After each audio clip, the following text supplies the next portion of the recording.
if you can measure a peak flow rate, it will be less than 50% of their predicted value. You can identify a patient with acute severe asthma.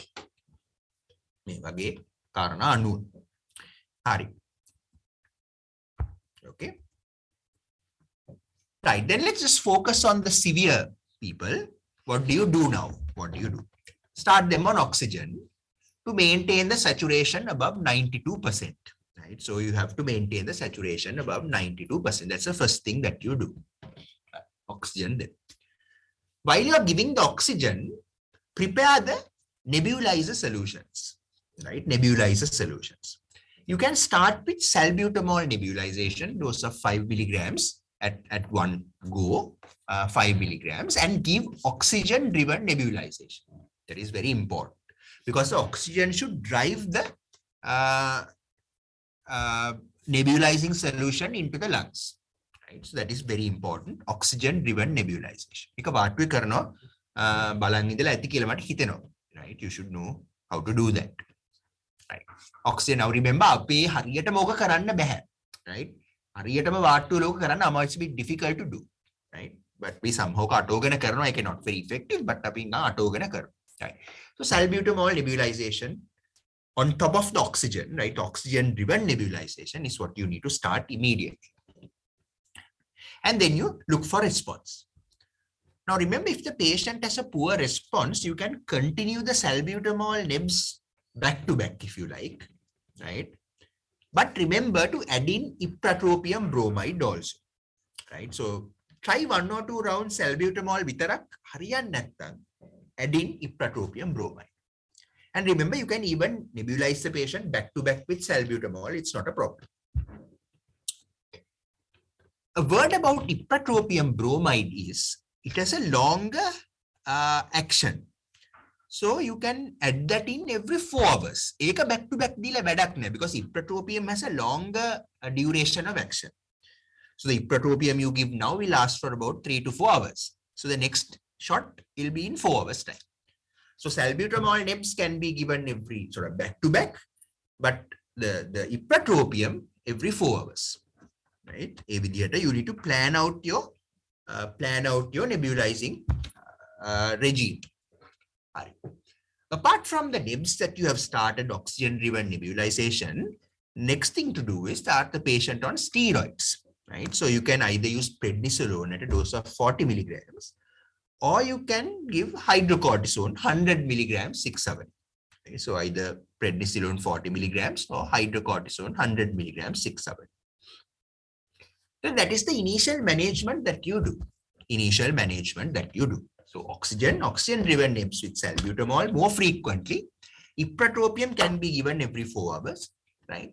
And then the steroid. This is your basic thing. If the patient does not improve, right? If the patient does not improve, then magnesium sulfate is the next thing that you need to do, right? So 2 grams magnesium sulfate as a single dose is what you give, right?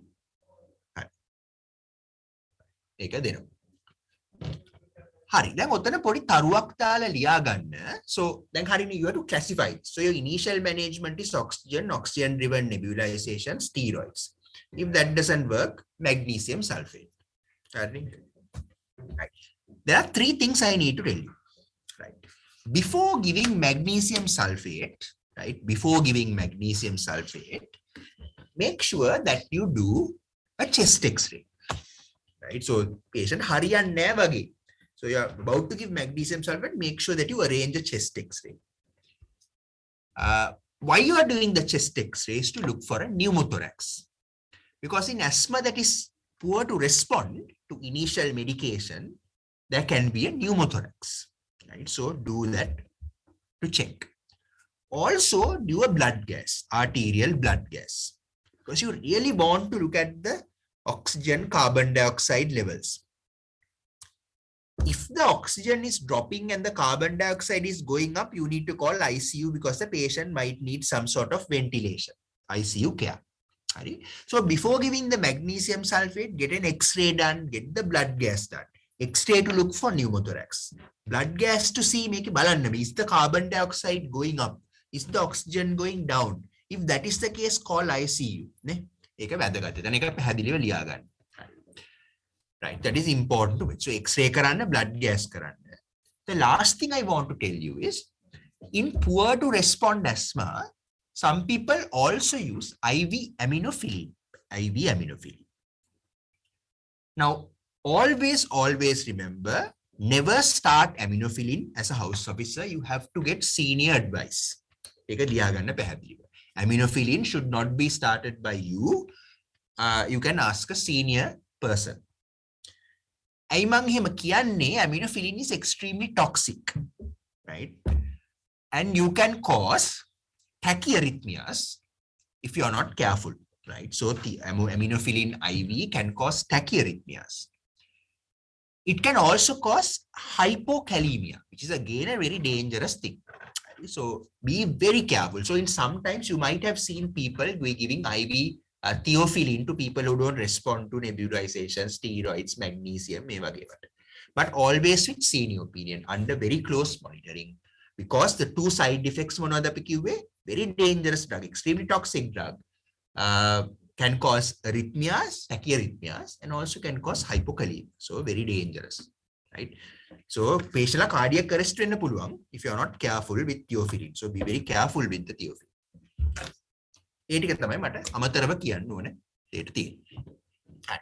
Any questions about asthma management? So remember, first thing you do is look for life-threatening asthma. Life-threatening asthma, patient will need ICU, ventilation, intubation. If there is acute severe asthma as defined by any of these criteria, then you have to oxygen, NEBS, steroids are the first line packet, right? The second line packet is IV magnesium. But before you go to the second line packet, you need to do the X-ray and the blood gas, and the reasons I have told you. Aminophylline always give under caution, right? Be very careful with that. Right. Any questions?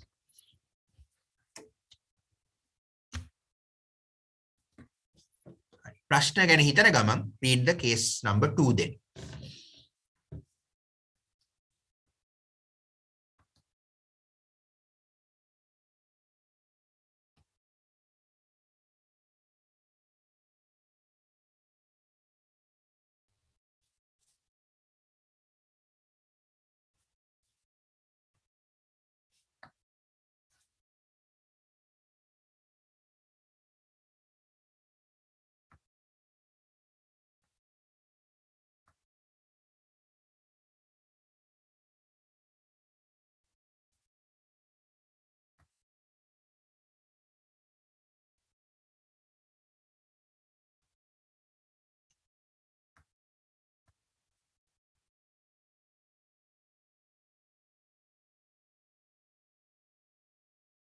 So, Yashasvi, there may be a place for non-invasive ventilation in asthma. It's not as clear as for COPD. In COPD, there is no doubt. But again, you have to get ICU opinion for that. Sometimes they decide intubate or they might sometimes use this also. Right? The evidence is not as clear as for COPD for this. Right? BiPAP or CPAP.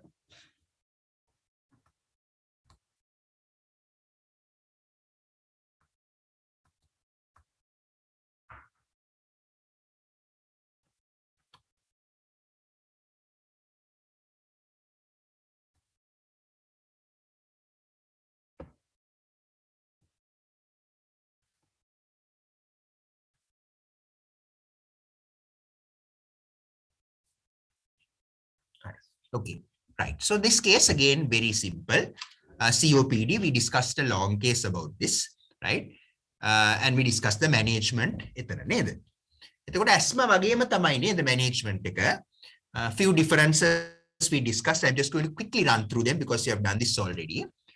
Oxygen, remember, if they are CO2 retainers, chronic CO2 retainers, a reasonable saturation target is 88 to 92%, and this is via Venturi mask. Exam में क्या piano part of Venturi mask के percentages, those are practical things you need to know, because we will also check, have you worked in the ward? Make a गिरवागे management का किया अगर if you are not seeing these things being used, right? So that is very important, right? So controlled oxygen in CO2 retainers, 88 to 92% sets. Another difference is from the beginning in COPD, it is a good idea to use the combined NEBs. Salbutamol, IPRA, combined NEBs. It is a good idea to use right from the start. Steroids used in COPD also, no difference. But in COPD, we often give antibiotics. So that is another difference. Because asthma වලට වැඩිය COPD වල there is a lot of infection. In asthma, the exacerbation can be non-infective also. ඒක non-infective වෙන්නත් පුළුවන්. But in COPD, it is almost always infective, and we use a lot of antibiotics for that. So that is also a slight difference.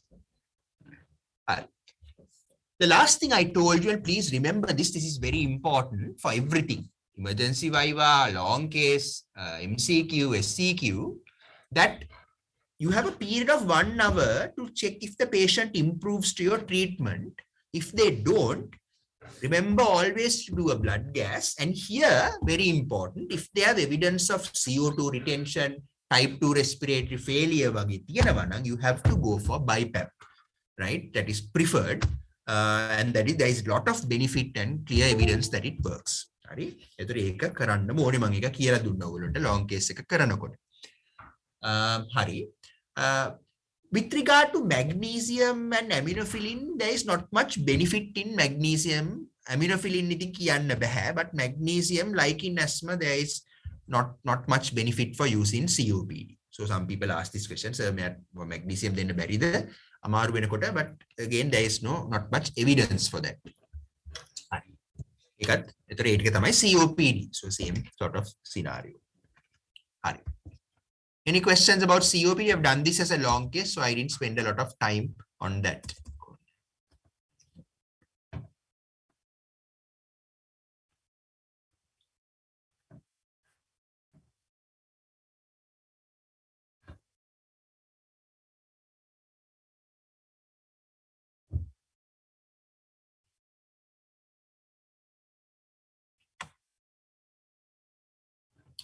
Okay. Right. Hari. I have left out a case. I will come back to this one, but I will first do the respiratory or whatever related ones first. So it's easy for you to take notes and things. Hari, make a key one, Balan.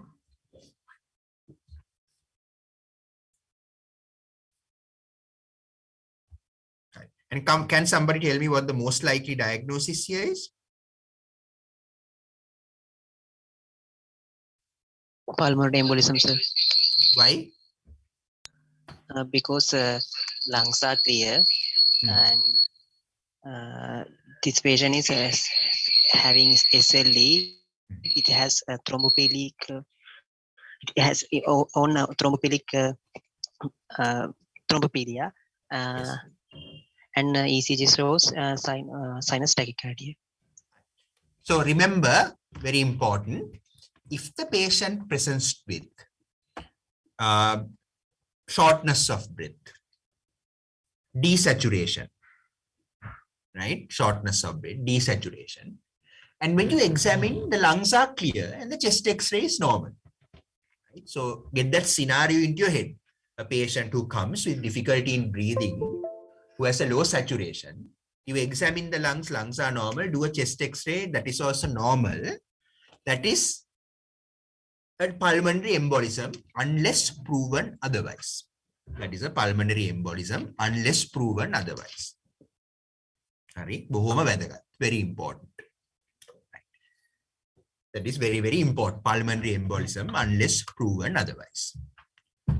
In this particular patient, the patient also has a risk factor for pulmonary embolism. And as Purna has very correctly mentioned, SLE is associated with thrombophilias. Because they often have antiphospholipid antibody syndrome. So thrombophilias tiyanava, and therefore they have a risk factor.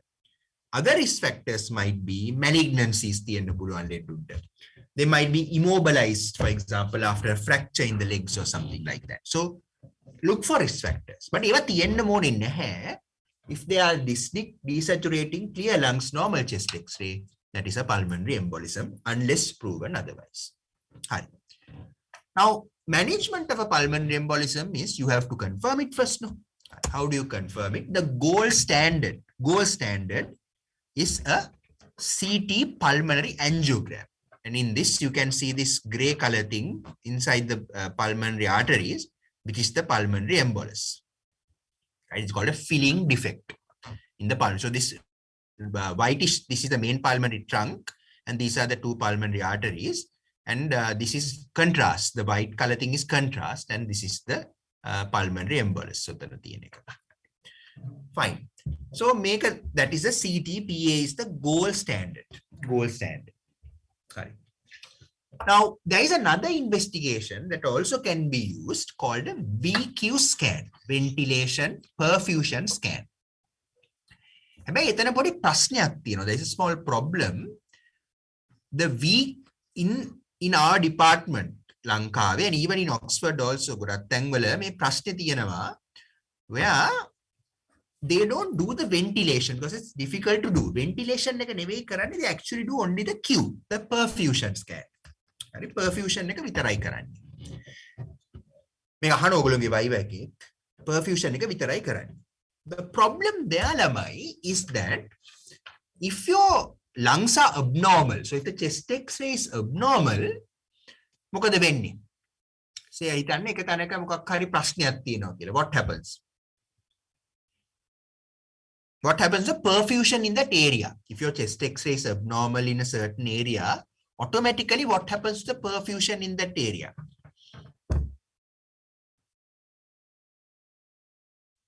Reduces. Oh, it's a then hitanna api perfusion scan ekak kara kila me ledage. Now what will happen? We won't know whether this low perfusion in this area is due to the lung abnormality or whether there is a pulmonary embolism. So if there is an abnormal area on the lung, physiologically the perfusion is reduced. Physiology area lung diverts the blood away from that area, so that physiologically the perfusion is reduced in that area. Right. So in a patient with an abnormal chest X-ray, same on lung fibrosis, TB tibila apical fibrosis, in a patient can perfusion scan, you will see an area is not perfused. But we don't know whether this is due to a pulmonary embolism or due to a physiological response to that abnormal area. So never do a perfusion scan for pulmonary embolism diagnosis if the chest X-ray is abnormal already. Fibrosis podi consolidation because you won't be able to interpret it. You won't know whether the perfusion is low because there is a embolus or whether this is sort of physiological response. So gold standard is CTPA. VQ scan is less useful. Young females radiation. CTPA is a massive amount of radiation, right? So you might do it in younger people when you don't want to expose them to radiation. Remember, to do a Q scan, you have to have a normal chest X-ray, right? That is very important. Otherwise, you won't be able to interpret it. Right. Any questions about that part of it?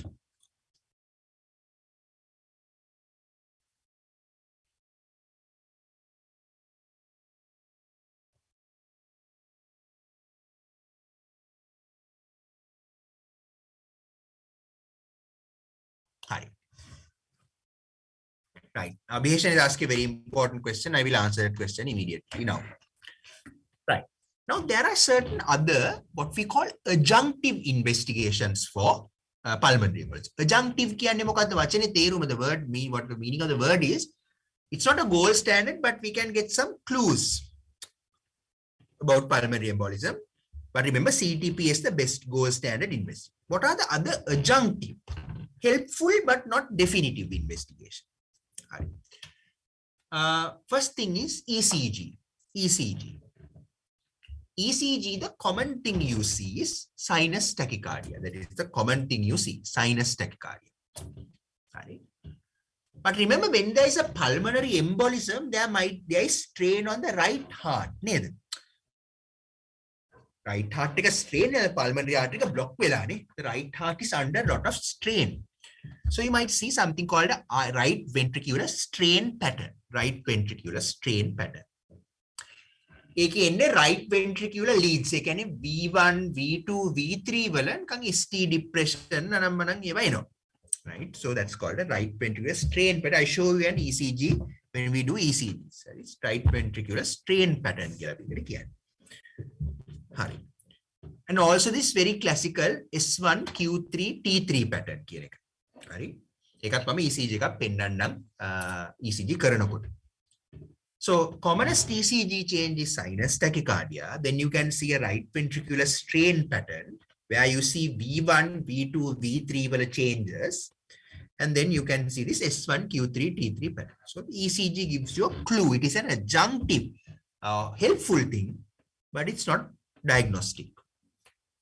Chest X-ray, whenever chest X-ray, you can see various changes. There are signs, Westermark sign, Hampton's hump, right? Again, you can not very important, but just read about those. Chest X-ray. Again, not diagnostic, but helpful. Westermark sign, when there is a pulmonary artery, there will be a bit of infarction in the lung lobe. That's called Westermark sign. Right? Now, D-dimer is an interesting thing. Remember, D-dimer has what we call a negative predictive value. Negative predictive value. That means if the D-dimer is negative, it cannot be a pulmonary embolism. The D-dimer is negative, it cannot be a pulmonary embolism. So if you write this down very carefully, a D-dimer, negative D-dimer excludes a pulmonary embolism. Excludes a pulmonary embolism. But D-dimers can be elevated when there is thrombosis anywhere. So even if you have a MI, the D-dimer can go up. D-dimer is elevated in sepsis. D-dimer is elevated in people with renal impairment. So there are lots of reasons for D-dimer to go up. Then hari amutu ekak ne. D-dimer negative nang you can exclude it. So it is a good negative predictive value. But just because the D-dimer is positive, you can't diagnose it. Right? Because there are lots of other reasons, non-specifically for the D-dimer to go up. Hari? Okay, fine. පැහැදිලිද බලන්න? So, දැන් එක යටින් ඊට පස්සේ ලියා ගන්න. D-dimer is used then to rule out PE in a low probability situation. Low probability situation. ඒ මොකක්ද කියන්නේ? දැන් ලෙඩෙක් කෙනවා හතිය වගේ තියෙනවා අපිට මේක pulmonary embolism නෙවෙයි නමුත් පොඩි සැකයක් තියෙනවා. පොඩි සැකයක් තියෙනවා. Low probability. පොඩි සැකයක් තියෙනවා. හරි? ඒ වගේ අයගේ D-dimer එක යවලා බලනවා. So, D-dimer is used, write this down very clearly, to exclude pulmonary embolism in a low probability case. Low probability case. අර මේක ගොඩකට heart failure වගේ නමුත් අපිට sure උත් නැහැ මේක පොඩි chance එකක් තියෙනවා PE වෙන්න. ඒ වගේ වෙලාවට කරන්න පුළුවන්. That's all. It is a low probability case. You do D-dimer. Male data, Abhiheshan, we don't do D-dimer. No point. No, in this patient, it is bloody obvious that this is a P. So many things. Then you don't do D-dimer and waste time. Go for a CTPA directly. It's a high probability case. Don't waste time with D-dimer. Just do a CTPA. But say patient heart failure, pneumonia, podi sure ekak nale dai kakula kadila and they indala tino satyak. The patient has been in bed for a week, but clearly has a consolidation and you might do D-dimer because low probability. D-dimer negative now you can stop worrying about it. Is that clear, patient? Did you understand the point there? Yes, sir.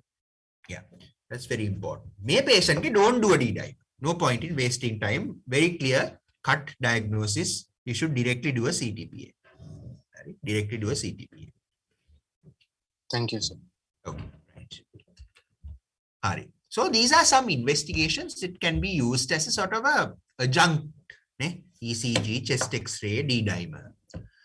The last one is bedside echo can also sometimes help diagnosing pulmonary emboli, especially big pulmonary emboli. Local pulmonary emboli echo එකේ පේනවා. Echo එකේ පේනවා. That can be used. And remember, most of the, and Kaushia might have told this to you, most of the emergency medicine doctors are now trained to do bedside echoes. And even for you, when you pass out, අර නිකන් උඩ බලන් ඉන්න වෙලාව තියෙන්නේ. හරි? නිකන් අර මුකුත් ජස්සාවක් නැතු උඩ බලන් ඉන්න වෙලාවේ there are lots of ultrasound courses that people do now by various colleges. Go and do one of those courses. Very, very useful. Very, very useful. ඒක කරන්න skill එක තියෙනවා. Right? Very useful in various types of situations. So learn that. It's a good skill for you to learn. And also, I think we are now planning on introducing that into the medical curriculum also, because it's very important. With basic ultrasonography. Right? Very important. Then smartphone වලට high කරන්න පුළුවන්. There are ultrasound scan probes that can be fitted onto a smartphone. ඒවා හරි ගණන් තාම, but in the future you'll be carrying one of those in your pocket, right? And smartphone එකට ගැහුවම you can see. Right? Right. So learn these skills. Very important. Right.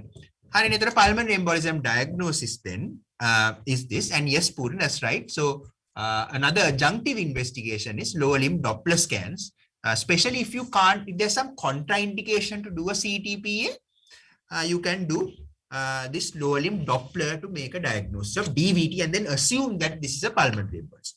Then අපිට මට එකපාරක් එහෙම වෙලා තියෙනවා ලෙඩා ලෙඩිකට severe contrast allergy, right? Severe contrast allergy. Plus, they had a fibrosis on their X-ray, and we were suspecting pulmonary embolism. Then you can't do a CTPA because of the contrast allergy. You can't do a VQ scan because of the VQ scan because the chest X-ray is abnormal, because they were just doing the perfusion scan. The next best thing is to do a Doppler. මෙහෙනම් MRI උත් කරනවා, pulmonary angiogram MRI කරනවා, but ඒව ඔහේ නැහැ. එතකොට Doppler එක හොඳයි. Right. How do you treat pulmonary embolism then? Very easy. You split it into two arms. If they are hemodynamically unstable, you have to thrombolize them. Right. So patients with P, if they are hemodynamically unstable, you have to thrombolize them. Right. Altiplase, streptokinase are the drugs that we use for that. Thrombolize karannu. If they are clinically stable, then anticoagulation with heparin is the treatment of choice. Right? Anticoagulation with heparin is the treatment of choice. In Sri Lanka, mehe puddak venas because we have some newer drugs available, but in Sri Lanka, you have to give heparin. And then start warfarin on top of that for long-term anticoagulation. Right? So very easy. Unstable nan thrombolize karana, stable nan anticoagulation then heparin and then warfarin. And continue the warfarin for about 3 months after the event. When the 3 months is gone, write this down very clearly. When the 3 months is gone, Lamai, you have to assess the patient's long-term thrombophilia risk. And then decide whether I need to continue the thing for longer. Now, I'll give you a good example. Say, kakula kadila, hip fracture, was in bed, got a PE. Do you need to give anticoagulation lifelong? Then no anything.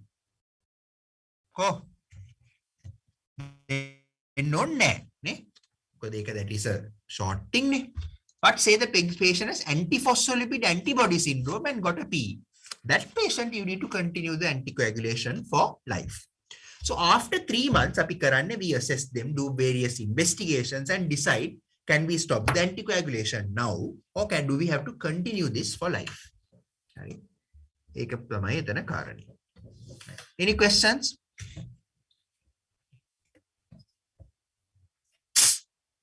Any questions?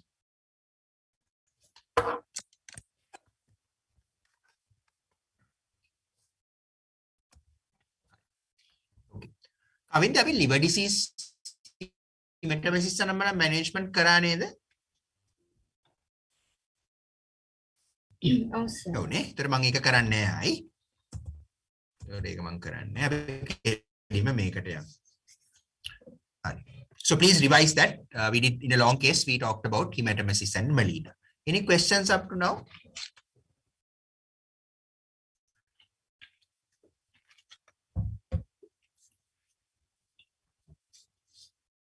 හරි. දැන් මේ case එක කියවන්න බලන්න.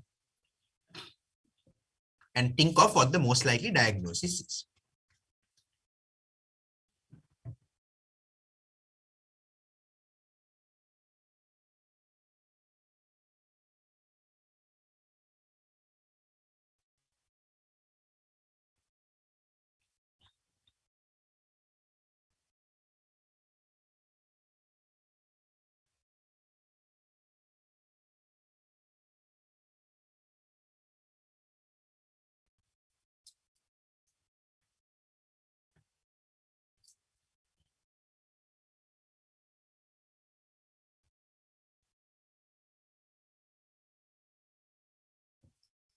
What is the most likely diagnosis? So I'm moving on to infectious disease now.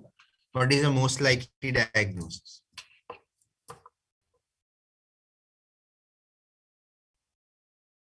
Ramai?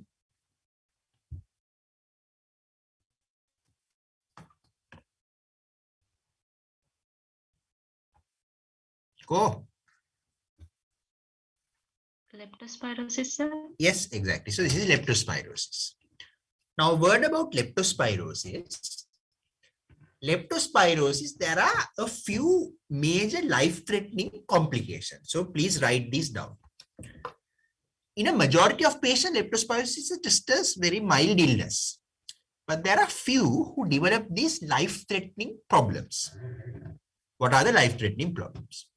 Number one is myocarditis. Myocarditis. Number two, acute kidney injury. Number three, pulmonary hemorrhage. These are the life-threatening problems of a patient with leptospirosis. Life-threatening problems.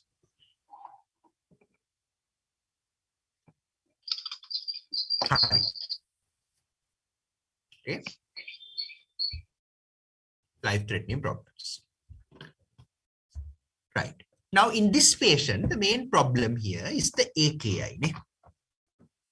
Main problem is the AKI. Then we'll talk about AKI management in general and then come back to this patient. AKI management in general. Right. Now, AKI management, the most important thing you need to do is get the cause of the AKI. That is very important because the management differs based on what the cause is. Right, that's the first thing. All right. AKI can be classified into three groups of causes. Right? Three groups. Number one, pre-renal AKI. Pre-renal AKI. AKI, the perfusion of the kidney goes down, right? Due to shock. Most of the time, shock. Right? That is pre-renal AKI. Then in the middle, you have renal AKI. Right? So whether AKI is due to a renal cause or an intrinsic cause in the kidney. Right? There are various things under that. It might be due to tubular necrosis. Right? Tubular necrosis. It might be due to glomerulonephritis. Right, this renal or intrinsic AKI might be due to tubular necrosis, might be due to glomerulonephritis. Can also be due to interstitial nephritis. Again, interstitium involved.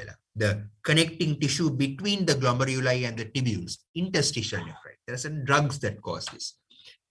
Interstitial nephritis. So that can be, that is renal. That is renal. Then the next thing is post-renal. Post-renal AKI. And post-renal AKI is due to obstruction, right? Obstruction of the urinary tract. Might be stones, cancer, right? Various causes, right? Prostate enlargement, right? So these are all post-renal disease. So AKI, renal, pre-renal, and post-renal. That is very important. So in order to manage the patient confidently, you should know what category your patient falls into. Very important. Right. Okay. And that you need the clinical history examination to decide what is the cause, pre-renal, the post-renal, the pre-renal. You need the history examination. Then another very useful investigation to do is a quick scan, ultrasound scan. You can definitely diagnose one of the three. When you do an ultrasound scan, you can definitely diagnose one of the three. One of the three. The post-renal. Ultrasound bedside ultrasound ultrasound bedside ultrasound you can definitely see the obstruction because it causes hydronephrosis and hydruria, which is very clearly seen on ultrasound scan. So that's very useful. Use the history examination and ultrasound scan to determine is your patient fall into pre-renal, renal or post-renal. Ultrasound scan is very useful to diagnose post-renal. Okay. Then the management, first thing to do is try to reverse the underlying problem. Try to reverse the underlying problem. That is the first thing you have to do. And that depends on the cause. So if it's pre-renal shock, give a fluid bolus or more boluses. That will help. Okay, pre-renal. Post-renal, simple thing like putting a catheter. If it's blood outflow obstruction, putting a catheter might help. Right? So your first theme of the management then is to start the patient on definitive therapy for whatever is causing it. And for that, you need what category the patient falls into. Pre-renal, the renal, the post-renal, right? Because simple things. If it's a post-renal, catheter. If it's shock and pre-renal, give fluid boluses, right? Or give inotropes to raise the blood pressure. So that is very important. The second theme of the management is manage the complications. Manage the complications. Right. So what are the complications? Complications are number one, pulmonary edema. Pulmonary edema. So managing pulmonary edema, it's very important to get a good idea of their input and output first. Right? And you can try furosemide. You can try some furosemide for the pulmonary edema. But does not always work. If it doesn't work, just abandon it. Right? Because they can't produce any urine or diuresis most of the time. So try it. You can try it. If they're in severe pulmonary edema, just give a shot of furosemide and see if it works. It doesn't always work. Right? So that is important. Right? The next complication is acute hyperkalemia. Right? Hyperkalemia. And we have discussed the management of this before. But essentially, it is what calcium gluconate to stabilize the heart if there are ECG abnormalities, or if the patient is hemodynamically unstable, give some calcium gluconate doses. And then to get the potassium down, use insulin dextrose, but be careful that the patient is not hypoglycemic. Correct? Glucose bahi. So insulin dextrose, then calcium gluconate, insulin dextrose. And in order to get the potassium down, you can also try things like nebulization of salbutamol. Nebulization of salbutamol. So pulmonary edema manage manage the acute hyperkalemia. And then finally, also if there is very severe acidosis, bicarbonate infusions might help. Right? If there is very severe acidosis, bicarbonate infusions might help. Right. Once you get these initial things sorted out, so you have a most likely cause and you're trying to reverse the underlying cause. You have made sure that the hyperkalemia is managed and the acidosis is managed. And also you are trying to manage the pulmonary edema that occurs. Right? While you're doing all of this, very important as a house officer, I mentioned this in the exam if they ask you, call the renal team, right? Call the renal team. All hospitals should have a renal team. Call the renal team, and your advice is essentially for hemodialysis, right? Or renal replacement therapy. Now, this has to be decided by a specialist, and you are not supposed to make these decisions on your own. So please call them and ask them. Call them and ask them. Right? And you don't need to know as a medical student what are the indications for dialysis in AKI. But you should know that you should call the the renal team and get the advice. Essentially, if you have medical complications that are not being managed medically, say for example, they have refractory pulmonary edema, right? Refractory acidosis, refractory hyperkalemia. So refractory pulmonary edema, refractory acidosis, refractory hyperkalemia, and severe uremia. Severe uremia, again encephalopathy, right? Those are indications for dialysis, right? Those are indications for dialysis, right? So refractory pulmonary edema, you are giving furosemide, patient is not improving at all, patient is desaturating because of the pulmonary edema also. If they have refractory acidosis, refractory hyperkalemia, or very severe uremia like uremic encephalopathy, then you have to consider dialysis very, very strongly, but that has to be the renal team's decision. You can't dialyze in the body, so you have to decide that based on the renal team's opinion. So that is how you manage acute kidney injury. Any questions? So determine the cause, manage the cause, and manage these complications like pulmonary edema, hyperkalemia, and severe acidosis. Consider renal replacement therapy. So in leptospirosis also, these principles will apply. Right?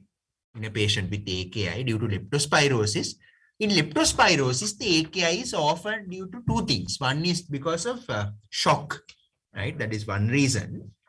And the other thing is it causes acute interstitial nephritis, right? Leptospirosis causes acute interstitial nephritis, also the shock, pre-renal theory, right? So that is important. And these principles apply. Any questions about AKI management?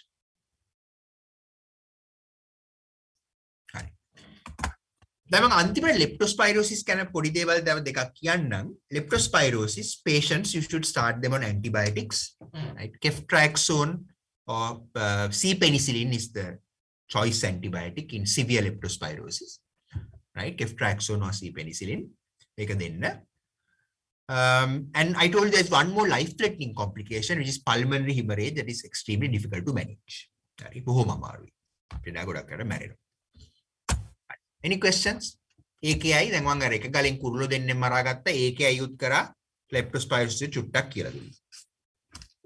So now we have done cardiovascular, respiratory, GI we have already done, and now AKI nephrology kara and infection tamai api me karagena yanne.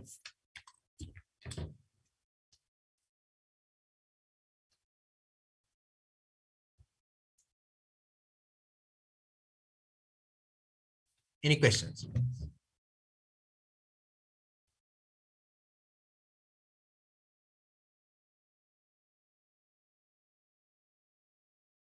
Hari. Right. මම මේකට එන්න කලින් මම චුටි තව එකක් කරලා එන්නම්. ඉතින් එකක් තියෙන නිසා අපිට ඩෙන්ගු ඊගා දවසේ කරන්න පුළුවන් වෙලා මදි වුණොත්. මේක බලන්නකො ඉස්සෙල්ලා අපි ඩෙන්ගු ගැන කතා කරන්න කලින් dengue is a slightly longer topic. හරි.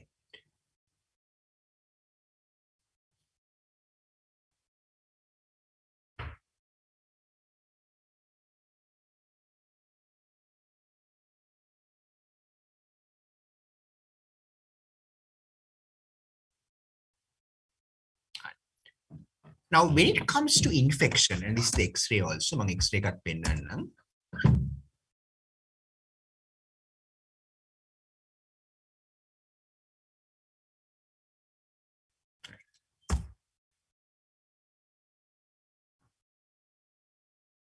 දැන් මොකද්ද මේ වෙලා තියෙන්නේ?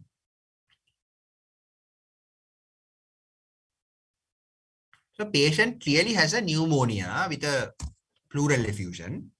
Right? So there's a severe infection in the chest, and the patient is also now hypotensive. Right? So here the problem is septic shock. That is the problem. So let's talk about management of sepsis and septic shock. We are going to do management of sepsis and septic shock. Now, what do you mean? Before we start the management itself, sepsis කියන්නේ මොකක්ද? What is the meaning of the word sepsis? Sepsis is where you have infection define very clear infection with organ dysfunction. Organ dysfunction. Now, what are these organs that are dysfunctional when you have infection? So sepsis is infection with organ dysfunction.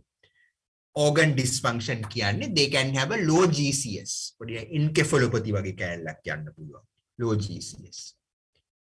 They have respiratory distress syndrome, ARDS. ARDS. ARDS. That's a lung. Right? Lung. They have acute kidney injury. Acute kidney injury. AKI. Acute kidney injury. They have cardiac impairment. Hypotension. So hypertension is cardiac impairment. Hypertension is shock. Cardiac impairment. Brain, what are so sepsis can infection with organ dysfunction. What are the organs that are dysfunctional? Brain, encephalopathy, heart, cardiac function. AKI, ARDS, hepatic failure, acute hepatic failure, and lastly, DIC, disseminated intravascular coagulation. That is blood, disseminated intravascular coagulation. There are definitions. Right? How do you diagnose brain dysfunction? How do you diagnose cardiac? How do you diagnose renal? Definitions. Definition. And there is a nice diagnostic criteria called the SOFA score. SOFA, SOFA. That you define sepsis. Right? We have a marks score the score very infection, organ dysfunction, and it is sepsis. Right. Surviving sepsis guidelines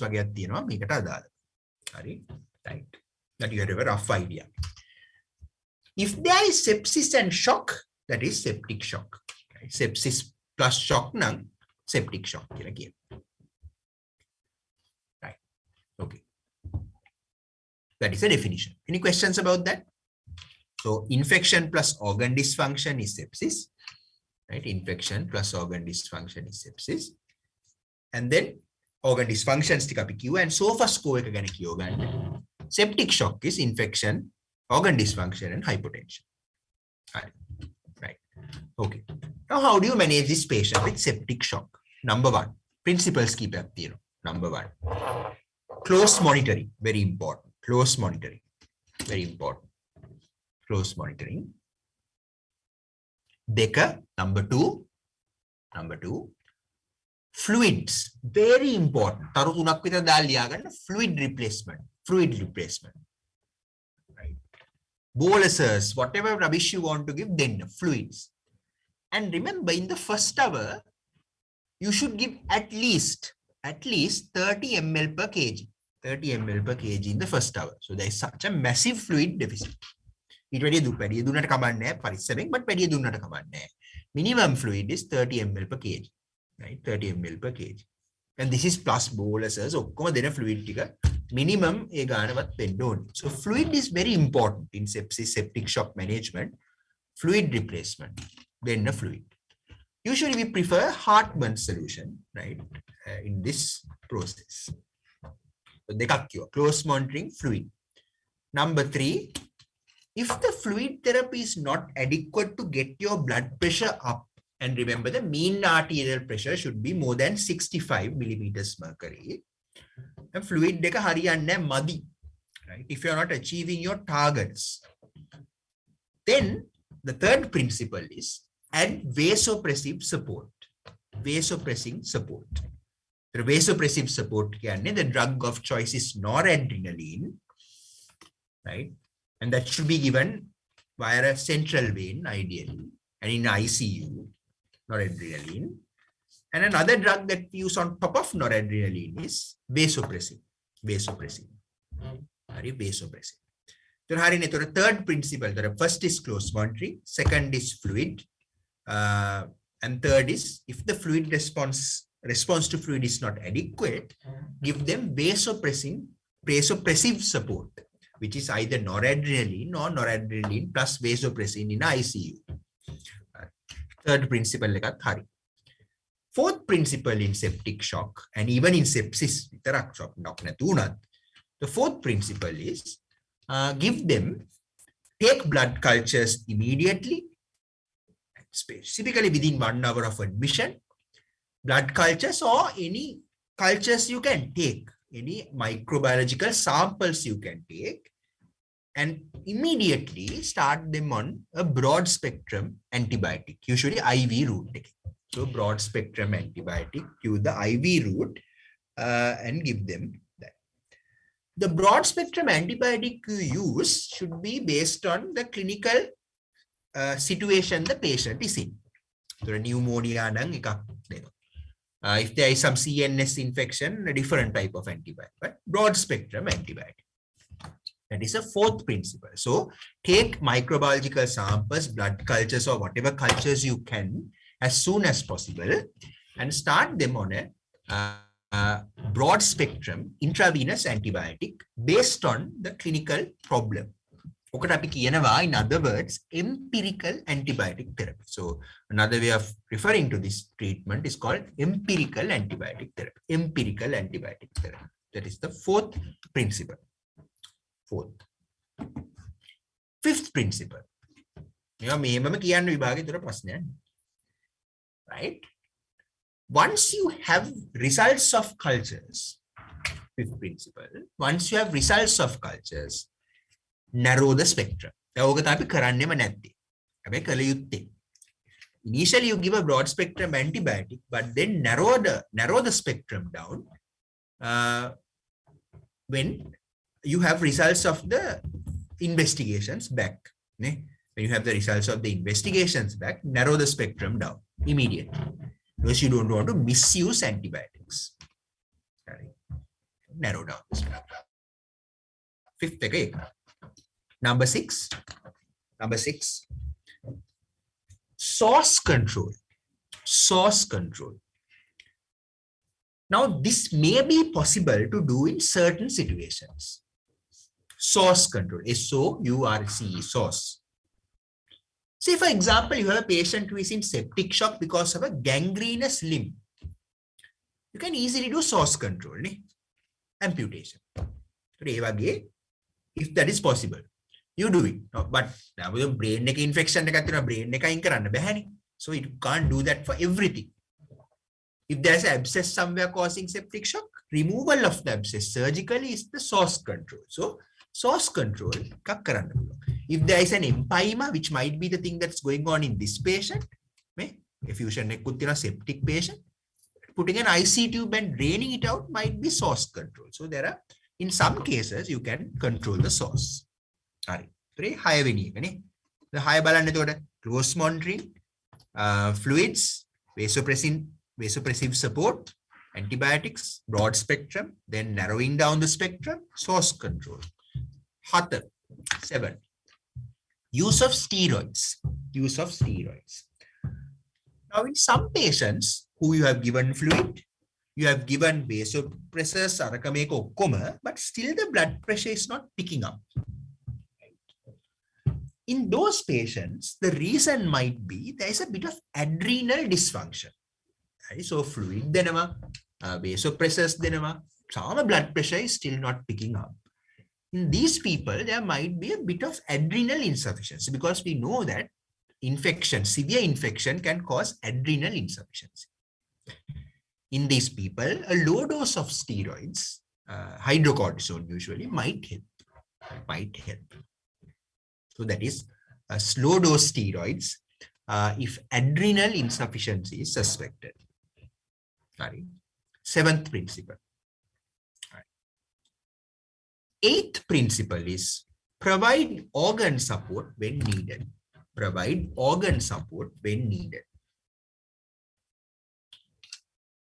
Organ support can, if they have ARDS, ventilate. If they have kidney injury requiring renal replacement therapy, giving them renal replacement therapy, that sort of thing. So organ support when needed. Because we know that patients with sepsis, septic shock frequently require organ support in ICU. Ventilate karana මිනිස්සු ඉන්නවා, renal replacement therapy karana මිනිස්සු ඉන්නවා. So that is the 8th principle there. So very easy. If you remember these principles, you are okay. Right? So if you have a patient with sepsis, septic shock, that is how you manage the patient. Right? So close monitoring is essential in a ward. You need to give them fluids at a minimum of 30 ml per kg in the first hour and then decide how you go based on that. If the blood pressure is not picking up with fluids, give them vasopressive support with noradrenaline or noradrenaline plus vasopressin. Vasopressin is better given in ICU, don't give it in a ward. Right? It's very dangerous to give in a ward. Right? Then blood cultures or microbiological samples immediately and start them on broad spectrum antibiotics intravenously, and then narrow down the spectrum once you have the results of the investigations. And then finally, the other things to do are source control if possible and organ support. Hi. Any questions? Any questions?